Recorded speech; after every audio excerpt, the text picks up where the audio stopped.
Alors je rappelle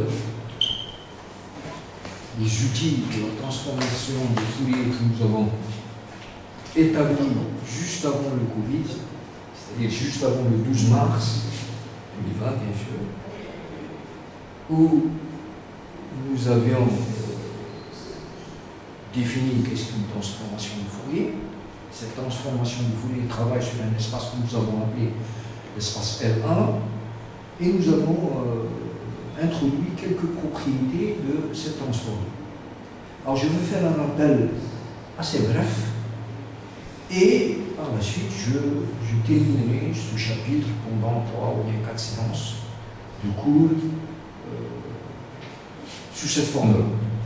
Alors, je tiens aussi à préciser que le cours sera pratiquement un cours intégré, où j'aurai l'occasion de faire une partie de cours qui sera suivie automatiquement de quelques exercices d'application qui sont pris de la fiche de TD numéro 7 que vous avez déjà reçue juste avant votre départ, juste avant le Covid. Alors rappelons tout ce que nous avons fait pendant cette première séance avec peut-être quelques exercices d'application.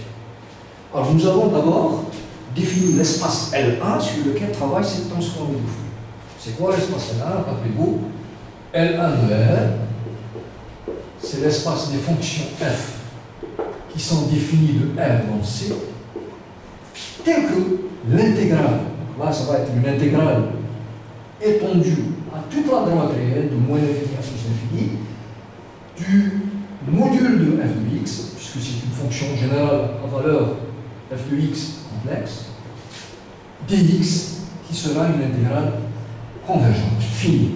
C'est-à-dire que cette intégrale étendue à la droite réelle peut être carrément définie ou bien peut être indéfinie. Sauf sur cet espace, on ne prend que des fonctions dans l'intégrale de moins l'infini à plus l'infini est une intégrale finie. Alors j'avais donné plusieurs exemples de cet espace juste avant le Covid. Par exemple, si vous prenez la fonction f de x égale 1 sur 1 plus x carré. Ça, c'est une fonction là, tout simplement parce que l'intégrale de cette fonction, c'est l'arc tangente x. Entre moins l'infini et plus l'infini, j'aurai l'arc tangente en plus l'infini, c'est pi sur 2. L'arc tangente en moins l'infini, c'est moins pi sur 2. Donc j'aurai pi sur 2 moins pi sur 2, ça fait 2 fois pi sur 2, ça fait pi. Ou bien la fonction f de x, une deuxième fonction, exponentiellement en valeur absolue de x avec a une constante significative positive. Là aussi, c'est une fonction type de l'espace L1. Et je définis la transformée de Fourier que je vais noter en abrégé, la TF de Fourier de f, qui est une fonction de L1, bien sûr. Je ne peux pas définir cette transformée de Fourier au-delà de cet espace.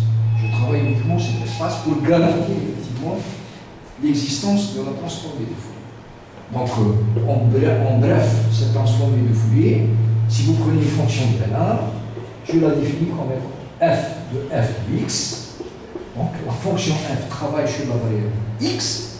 Par contre, la transformée de Fourier travaille sur une deuxième variable que nous allons appeler la variable xi, ou bien la variable de fréquence. Là, vous avez la variable x comme étant la variable d'espace, et xi comme étant la variable de fréquence. Alors, par définition, c'est 1 sur racine de pi, l'intégrale de moins l'infini plus l'infini, f de x, exponentielle moins i xi, et vous intégrez par rapport à la variable.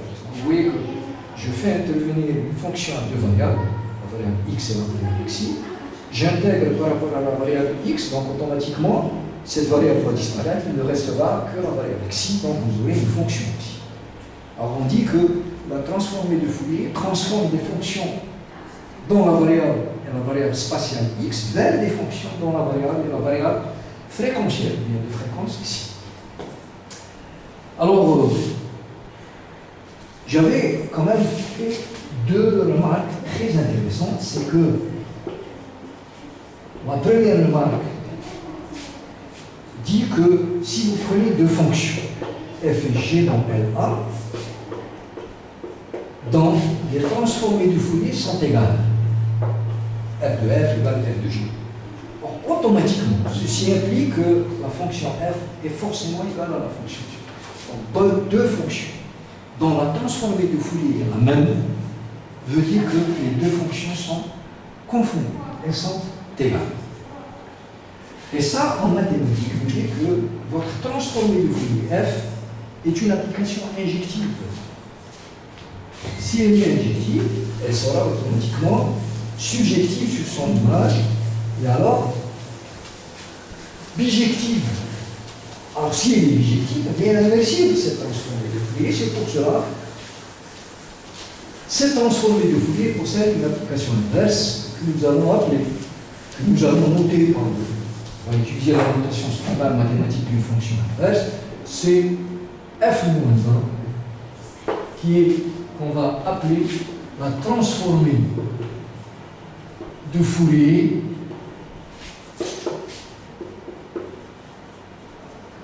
inverse, transformée de Fourier inverse par rapport à la transformée directe de Fourier inverse que nous aurons l'occasion de définir plus tard. Alors, la deuxième remarque, elle est très importante. Donc, la première, c'était l'injectivité.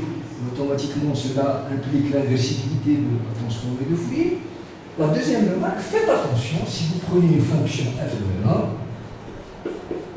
1, vous savez que sa transformée de Fourier existe, mais ceci n'implique pas en général que la transformée de Fourier est aussi une fonction de L1. Si une fonction est dans L1, sa transformée de Fourier existe. C'est une fonction par rapport à la variable de fréquence xi, mais qui n'est pas forcément une fonction L1. D'accord? C'est-à-dire que vous n'avez pas toujours le droit de calculer la double transformée de Fourier, parce que si elle n'est pas dans L1, le f du f de f peut ne pas exister, bien sûr. Alors, un théorème que nous avons déjà vu, et qui donne une condition suffisante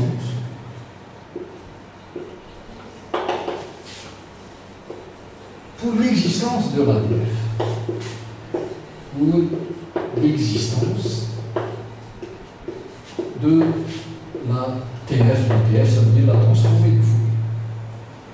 Alors, c'est quoi cette condition? C'est que si f est dans L1, automatiquement cette transformée de Fourier existe, alors la TF de f, c'est-à-dire f de f par rapport à la variable xi, bien sûr, est une fonction continue, d'une part, d'autre part, elle est bornée sur R, et finalement, les deux limites par rapport à xi, bien sûr, en plus et en moins l'infini de f de xi sont des limites nulles.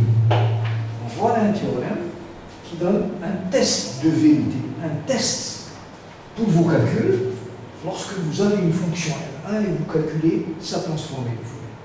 Si vous calculez sa transformée de Fourier, vous remarquez que cette transformée n'est pas continue, ou bien n'est pas bornée, ou bien ne vérifie pas cette condition limite, ça veut dire que votre calcul est faux, il faut le faire. C'est pour cela que j'appelle un test d'erreur qui consiste à vérifier vos calculs. Alors je vous ai donné deux exemples très intéressants.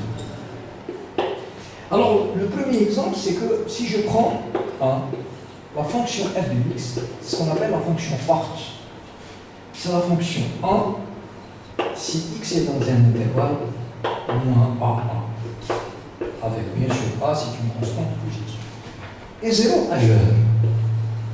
Donc effectivement, le graphe de cette fonction, c'est un graphe qui représente une porte fermée. Alors vous avez un intervalle moins a, ici, vous avez 1 sur cet intervalle, et à l'extérieur de 1, vous avez 0. Vous voyez que c'est l'allure d'une porte. Ah, si je fais ça, ça peut avoir l'allure d'une porte fermée, bien sûr, dans le. Alors cette fonction porte, elle est là, nous l'avons déjà calculée, nous l'avons déjà fait, et nous avons même calculé, puisqu'elle est là, elle possède une transformée de Fourier, et nous avons calculé la transformée de Fourier de cette fonction par rapport à xi. Rappelez-vous, on avait trouvé racine de 2 sur pi sinueuse axi divisé par xi. Première remarque, est-ce que cette transformée de Fourier répond à ce théorème de l'existence de la transformée de Fourier? Oui. Je remarque que cette fonction est diffuse partout sauf en 0. Mais je sais que la fonction sinus xi sur xi est prolongeable par continuité en 0, parce que la limite de cette fonction existe. Donc, je vais la prolonger à R tout entier. J'avais un problème en 0. Ce problème est levé par l'existence de la limite, ce qu'on appelle en mathématiques un prolongement par continuité. Notre fonction devient continue sur R. Elle est bornée parce que le sinus est majoré par 1, et c'est 1 sur xi. Lorsque xi est grand, ça tend vers 0. Donc, elle est bornée. Et en même temps, vous avez effectivement la limite de ça, c'est égal à 0, lorsque xi tend vers plus d'infini. Donc voilà un premier exemple que nous avons déjà fait. Un second exemple, très intéressant.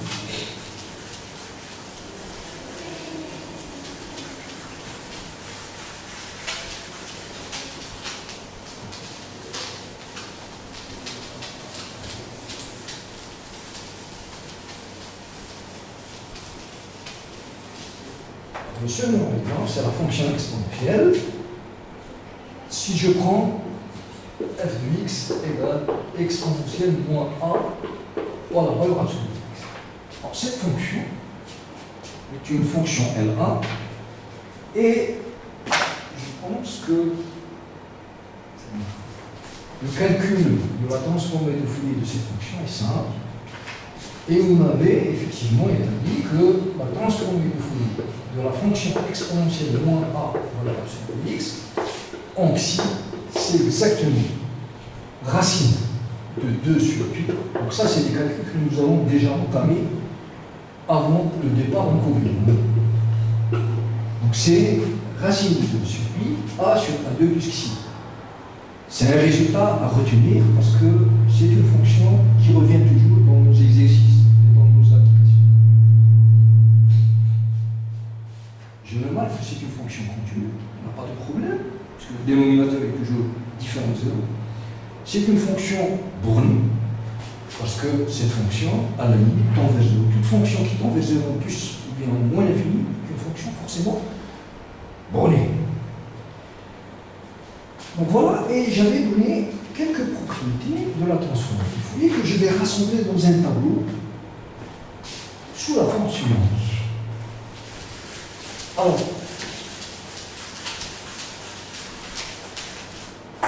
je vais prendre deux fonctions, f et g dans L1 de R. Je prends A et B deux nombres complexes et alpha un nombre réel. Alors on a vu et établi les propriétés suivantes que nous allons rassembler dans un tableau sur cette forme-là. Là, je prends la fonction sur laquelle je vais calculer ma transformée de Fourier. Et dans la deuxième colonne, je prends la TF. Sa transformée de Fourier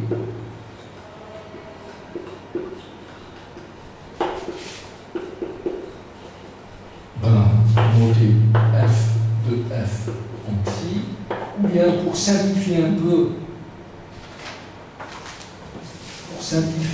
un peu les notations, je la note grand f de xi. Tout simple.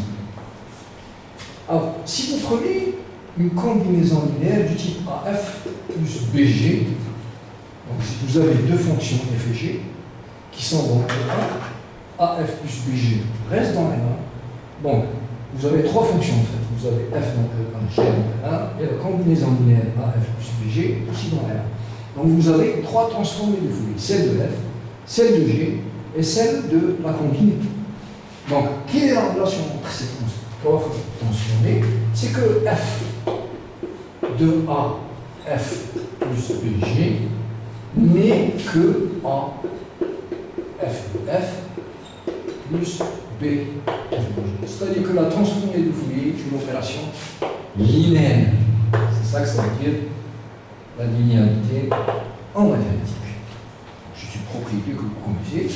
Si vous prenez une fonction f qui est dans N1 et qui est paire, alors on avait vu que même sa transformée de Fourier, ff, est paire. Donc c'est-à-dire que la transformée de Fourier préserve la parité de la fonction. Si elle est paire, sa transformée de Fourier est aussi paire. Et à ce moment-là, la transformée de Fourier de f prend une forme simple, elle est égale. C'est des calculs que nous avons déjà faits, qui sont sur votre cahier. Là, je suis juste en train de rappeler ce que nous avons traité avant le Covid. F de x, cosineuse x xi, et vous intégrez par rapport à la variable x. Et on dit dans ce cas, puisque c'est une intégrale qui ne fait plus intervenir une exponentielle complexe, elle fait intervenir uniquement sa partie réelle, c'est le cosinus. On dit que c'est une TF, une transformée de Fourier cosinus. Mais si vous prenez f impair, cette imparité est préservée par la transformée de Fourier. ff est impair. Et elle se calcule d'une manière beaucoup plus simple que le cas général. Et ff, il est égal à moins i racine de 2 sur pi, l'intégrale de 0 à plus infini. Là, je fais intervenir uniquement le sinus x xi et j'intègre par rapport à x. Donc là, vous avez eu dans le cas d'une fonction paire une intégrale de cosinus, on a dit que c'est une TF cosineuse. Ici, ça va être une TF sineuse parce que c'est une intégrale en sinus. Donc on dit que est une TF transformée de Fourier sinus. Là, c'est des appellations que nous avons déjà utilisées dans le cas des séries de Fourier. Alors, concernant le mot ici, f, au mot ici, ça veut dire que nous multiplions la variable x par une constante a. C'est un nombre qui peut être réel comme il peut être complexe. Alors, quelle est la transformée de Fourier de f à x en xi par rapport à la transformée de Fourier de f de x uniquement? C'est 1 sur la valeur absolue de a, f de f en x à calculer sur xi sur a. Bien sûr, là, il faut supposer que a est dans elle est droite pour pouvoir diviser. Parce que si a est égal à 0, vous aurez f de 0 qui est une constante. Donc là, c'est ce qu'on appelle la propriété d'homoticie. C'est l'homoticie. Ici, et ce calcul, il est déjà fait. Nous avons déjà eu l'occasion de vérifier cette égalité en appliquant directement la définition de la transformée. Alors je continue.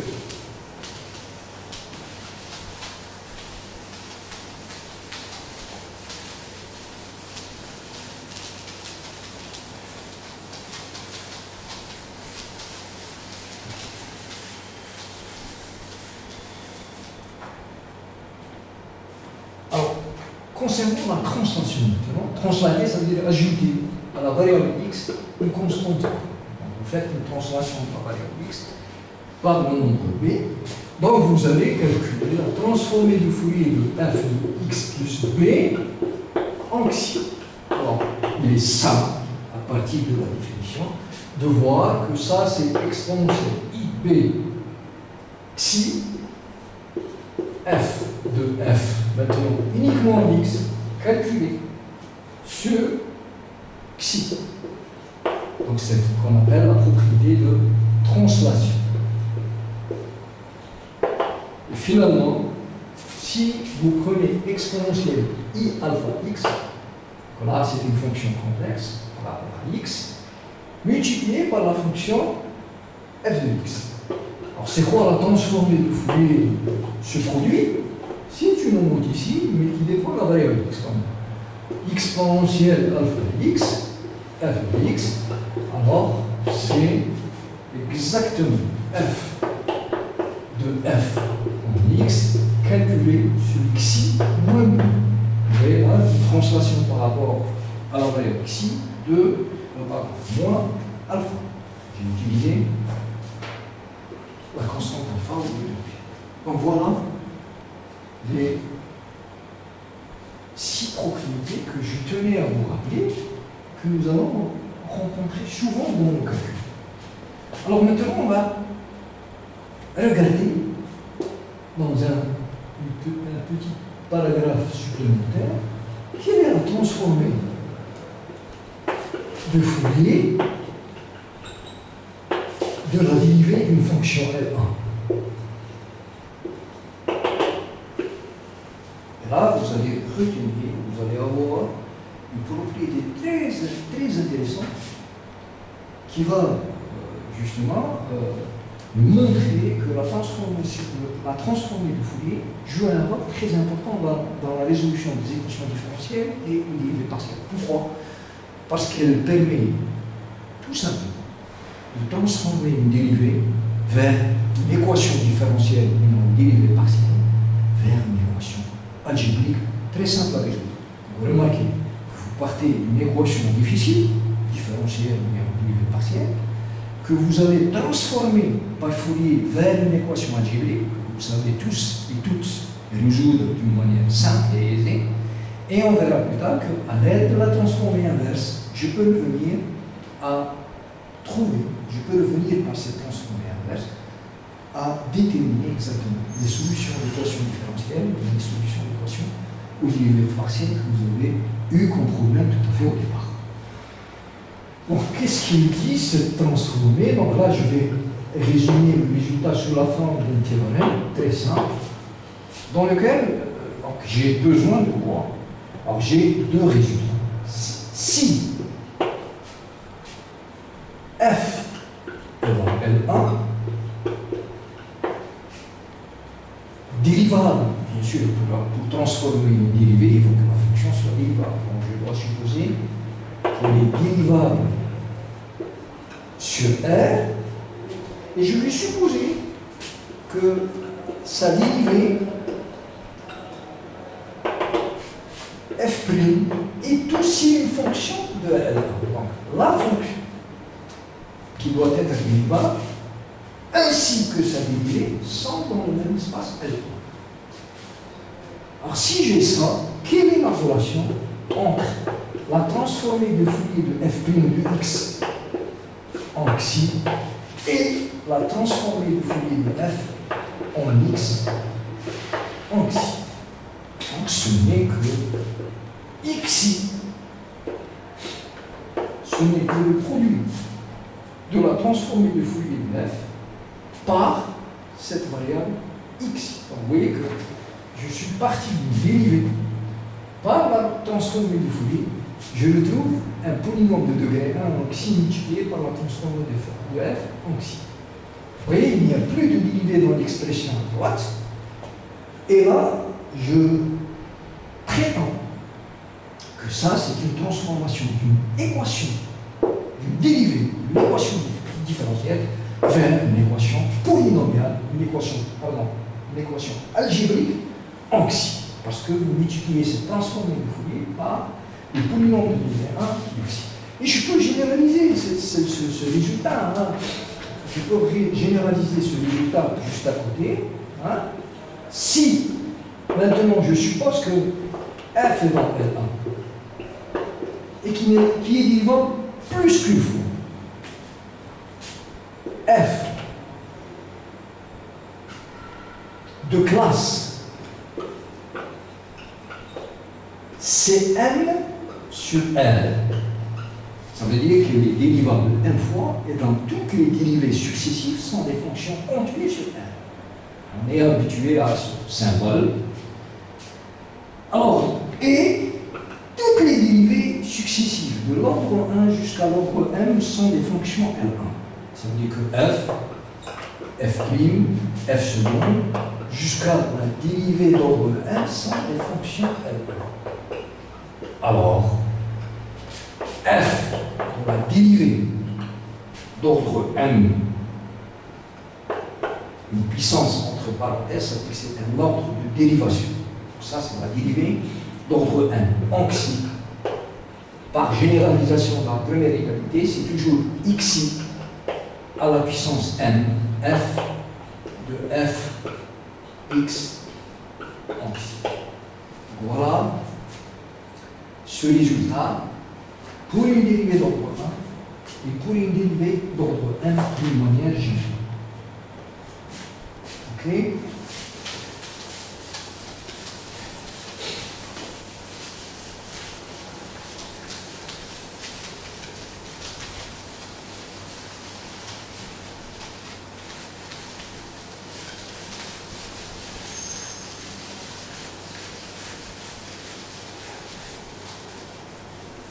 Alors,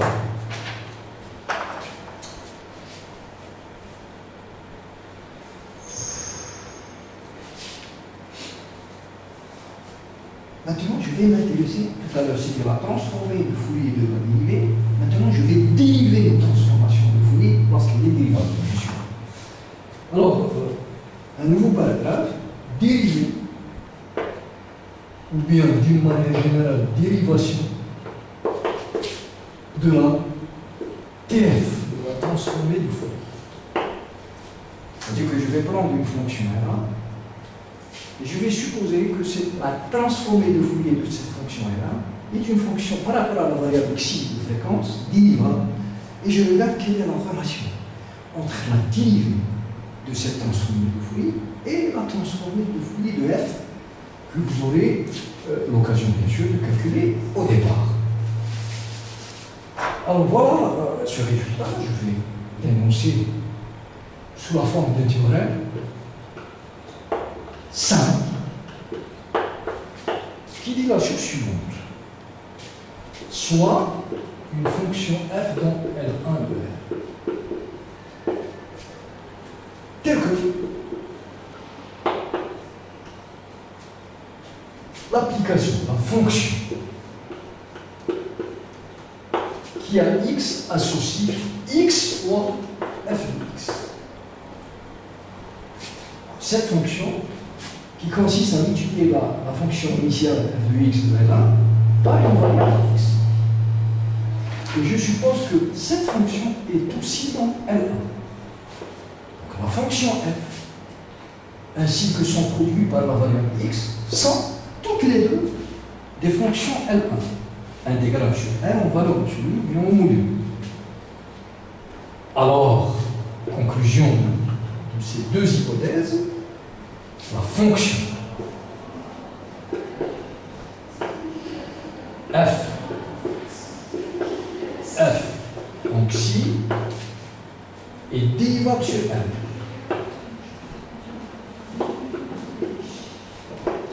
Et on a une bonne relation entre la dérivée de la transformée de Fourier et la transformée de Fourier de la fonction. Qu'est-ce qu'on a?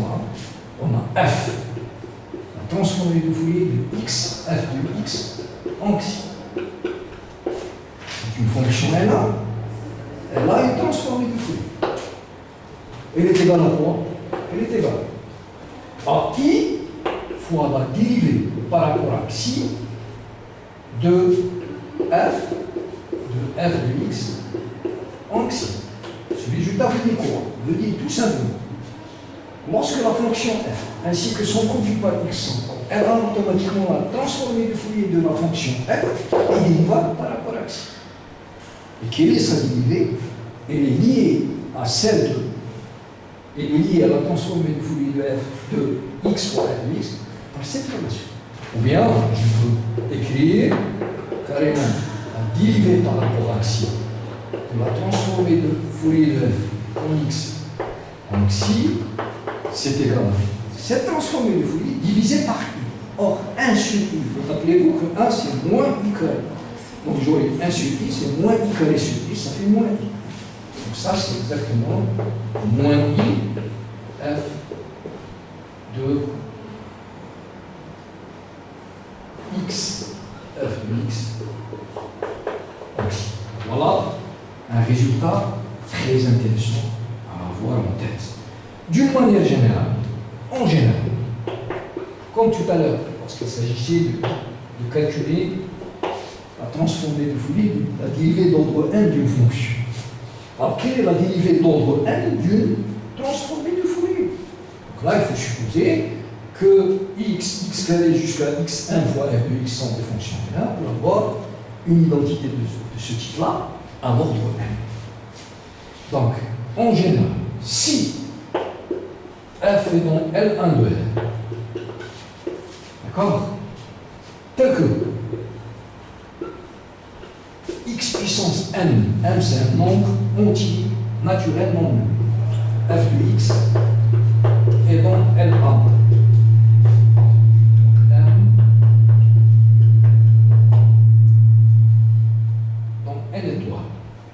Alors,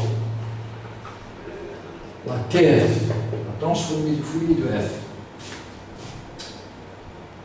de f, c'est-à-dire f de x en xi, et m fois dérivable, vous pouvez dériver cette transformée de Fourier par rapport à la variable de fréquence ici, une fois, deux fois, trois fois, jusqu'à l'ordre m. Et m fois dérivable. Et quelle est sa dérivée? Sa dérivée rejoint une formule de ce type-là, l'ordre m. Et on va dire que f de x puissance m fois f de x, xi, c'est i puissance n, la dérivée d'ordre m par rapport à xi de x en xi. Ou alors, une manière d'écrire carrément la dérivée par rapport à m, par rapport à xi d'ordre m de la fonction f, ben, il suffit de diviser par i puissance m dans l'expression qui est à gauche de mon égalité. Donc ça fait exactement moins i puissance m. Ce moins i, je peux le faire puisque c'est une relation linéaire, ce moins i, je peux le mettre là, à l'intérieur de la transformée de Fourier. Ce moins i, je peux l'enlever d'ici. Parce que tout à l'heure, on avait dit que lorsque vous avez f de lambda de alpha fois f, ben ce alpha, vous pouvez le mettre à l'extérieur de la transformée de Fourier, mais à l'intérieur, c'est la même chose. Donc là, ça fait f, d'accord, de moins ix sera là, moins ix puissance m, f de x, le tout calculé en xi. D'accord? Voilà. Une égalité globale, vous pouvez vérifier lorsque vous prenez m égale 1, c'est-à-dire si c'est dérivable une fois, vous trouvez exactement cette formule qui est là-dessus. Donc, voilà un résultat très intéressant qui va nous permettre maintenant de calculer la transformée de Fourier de la fonction gaussienne. Alors, c'est quoi la fonction gaussienne? C'est une fonction que vous devez mettre, vous avez déjà montré par exemple en probabilité et en statistique dans la loi normale.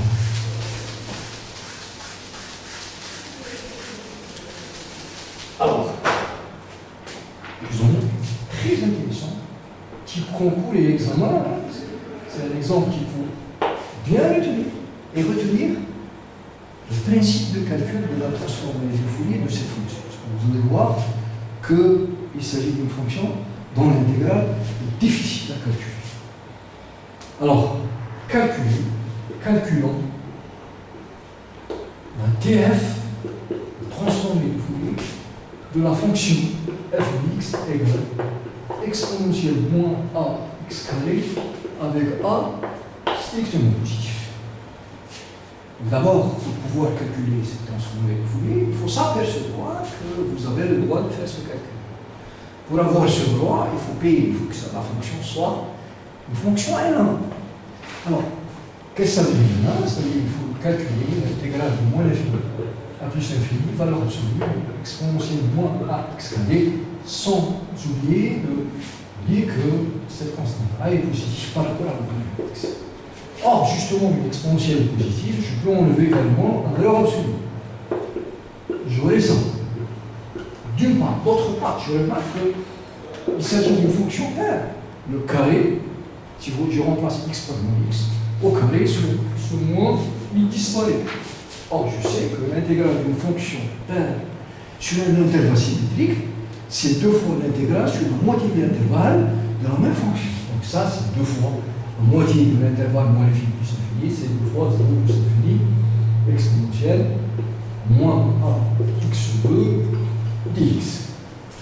Et là, je rencontre une fonction que je connais, et dans l'intégrale que je connais, dans la table de la fonction normale, la loi normale. D'accord? Alors ça, rappelez-vous que dans la loi normale, l'intégrale de moins l'infini à plus l'infini, exponentielle moins u carré de u, c'est exactement racine de pi. Ok? Voilà, je peux dire que ça, pour me ramener une intégrale de ce type-là, je mets le a à l'intérieur du carré. Donc j'aurai l'intégrale de 0 à plus l'infini, exponentielle moins racine de x au carré de x. Alors je multiplie par racine de a, je divise par racine de a pour avoir exactement cette valeur cherchée. Donc 2 sur racine de a,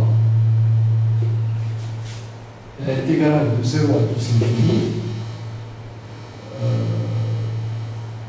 racine de a, parce que je vais diviser, exponentielle de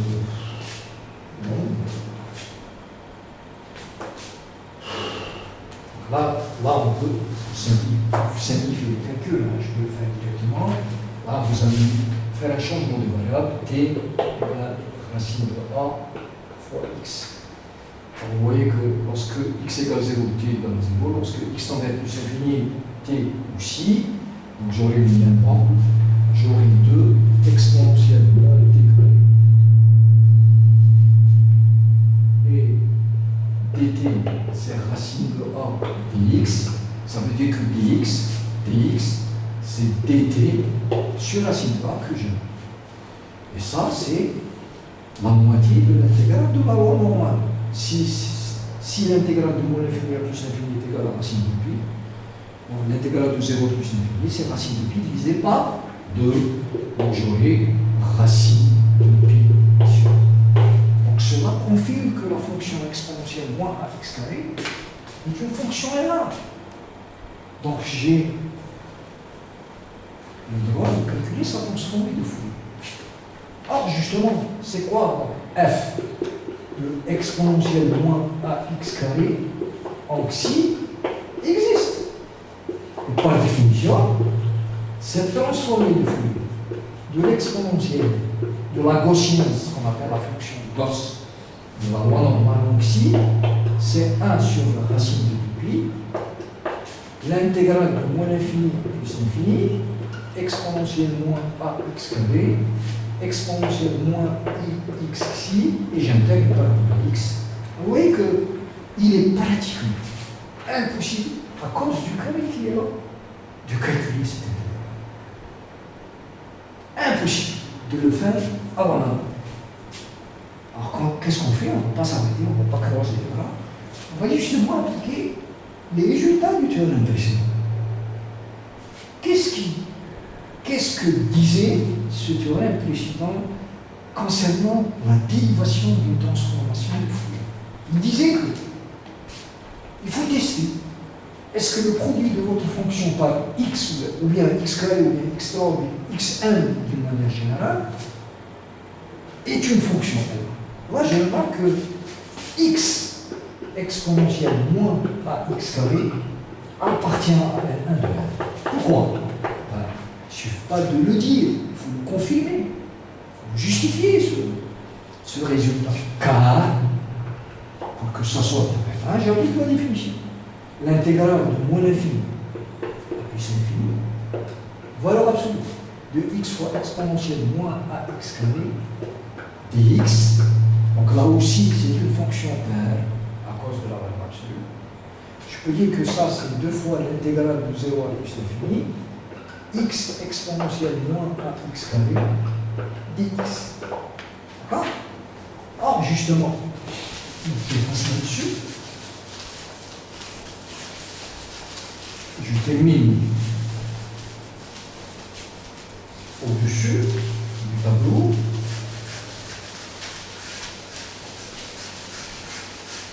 C'est un tableau très petit et de très mauvaise qualité. Alors,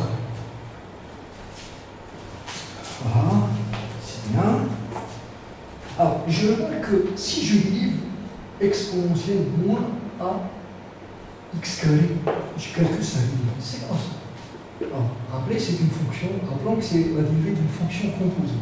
Donc, il s'agit de dériver d'abord moins ax carré par rapport à x, ça fait moins 2a x exponentielle moins a x carré. Or, justement, ce terme, je l'ai dans mon intégral.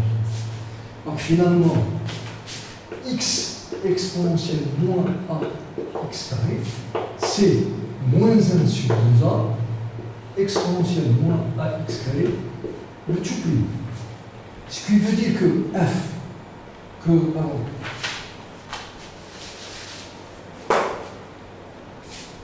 l'intégrale de moins l'infini plus l'infini, je reprends cette dernière formule, en valeur absolue de x exponentielle moins ax carré dx, c'est 2 fois cette intégrale, et je remplace le x exponentielle moins ax carré par ce terme. Donc déjà, je fais sortir la partie constante, c'est moins sur 2a, l'intégrale de 0 à plus l'infini, exponentielle moins à x carré, prime dx. Donc j'aurai à intégrer une dérivée, donc j'aurai la fonction source qui est la fonction exponentielle moins à x carré intégrée entre 0 plus l'infini. Donc ça fait moins 1 sur a, en simplifiant les deux. La primitive, c'est exponentielle moins ax carré, en calculant entre 0 et plus l'infini. Lorsque x tend vers plus l'infini, ça donne une exponentielle de moins l'infini, c'est 0. Moins par moins, ça fait plus. Exponentielle 0, ça fait 1. Donc j'aurai 1 sur a qui est un nombre fini. Et cela prouve que la fonction x exponentielle moins ax carré est bien une fonction paire. Or, justement, le théorème précédent disait que si cette fonction f ainsi que son produit par rapport à x par x égale à 1, cela veut dire que d sur dx de f exponentielle moins ax carré en xi existe. Et il est égal à quoi? Il est égal à la transformée de Fourier de moins ix, d'accord, à la formule précédente, ok, moins x, f de x, en xi. Maintenant, on va faire ce calcul. On va calculer cette transformée de Fourier. Et pour cela, je vais effacer cette partie-là que nous avons déjà notée. En calculant cette transformée de Fourier, donc par définition, c'est, je termine toujours dans la formule, 1 sur racine de pi, l'intégrale de moins l'infini à plus l'infini.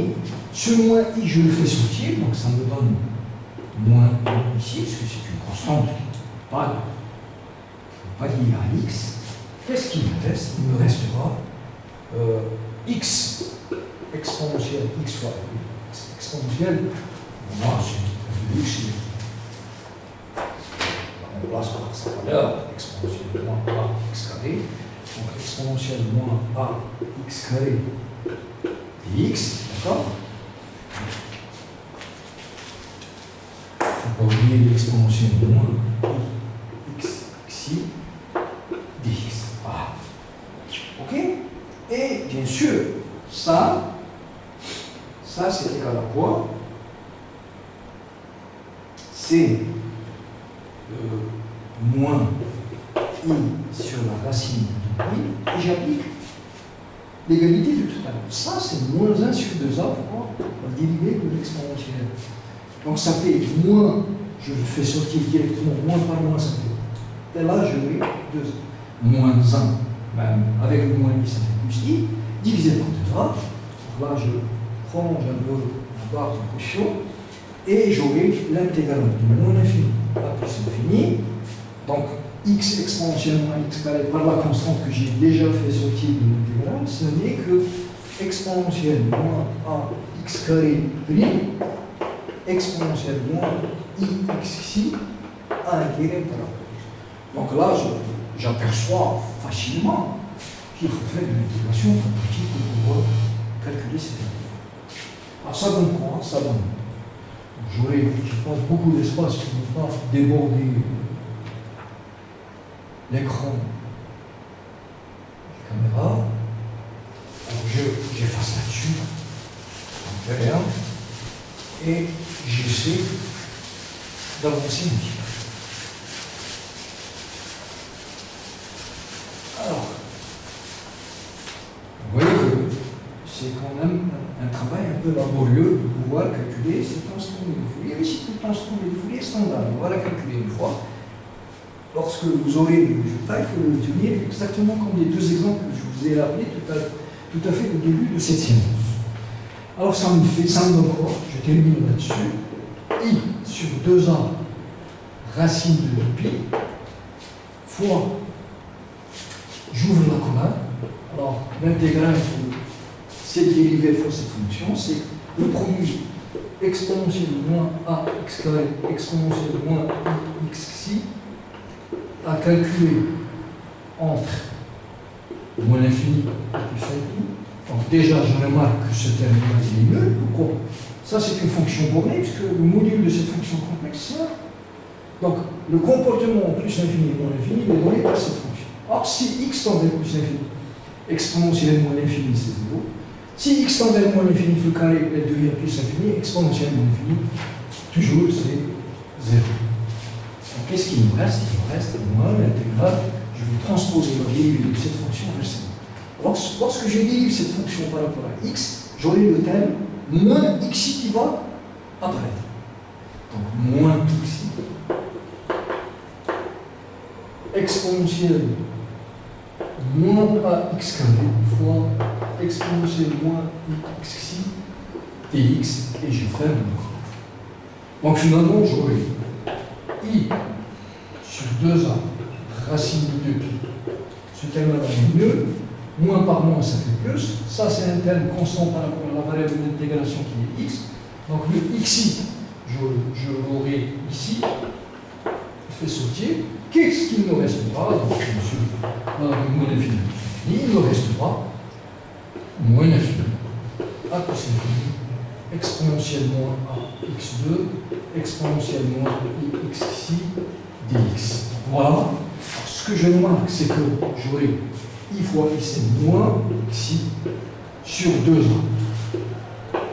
Et 1 sur racine de pi fois cette intégrale n'est que la transformée de Fourier de la fonction exponentielle moins x carré en xi. Donc vous voyez que finalement, je retombe sur une équation différentielle qui est la suivante.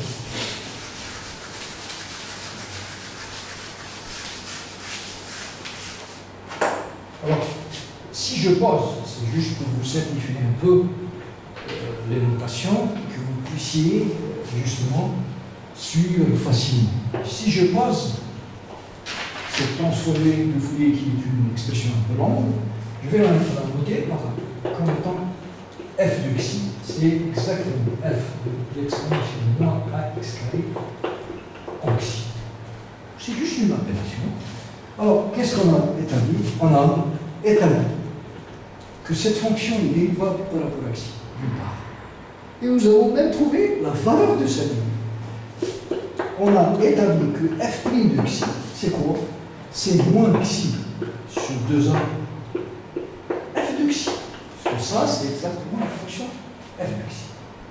Et j'aurai, c'est une équation, ou bien, si vous voulez bien voir cette équation différentielle, Il suffit de ramener la partie à droite de l'expression vers la gauche pour avoir une équation du type xi sur 2a, f de xi égale à 0.